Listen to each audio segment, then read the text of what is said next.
মাওলা আলী মুশকিল কুশা। কথা কন না কেন, ঠিক কিনা? আমার মাওলা আলী যখন কুফা নগরীতে রাজধানী কায়েম করলেন, কুফার মানুষ চতুর্দিকে ঘেরাও করে ধরলো। হযরত আলী এত সুন্দর, না জানি আমার নবী কত সুন্দর ছিল।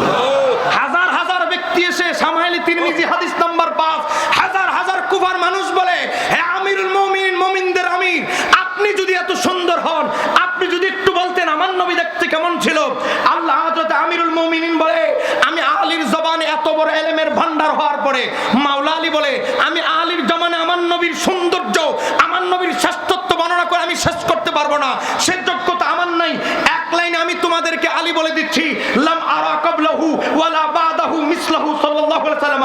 আমি আলীর দুই নয়নের চোখে, লাম আরা, আমি নবীর পূর্বে, নবীর পরে, ওফাতের পরে নবীর মতো কোন সত্তা, লাম আরা, আমি আলী এই দুই চোখে দেখি নাই। চিৎকার দিয়ে বলা যাবে কি সুবহানাল্লাহ?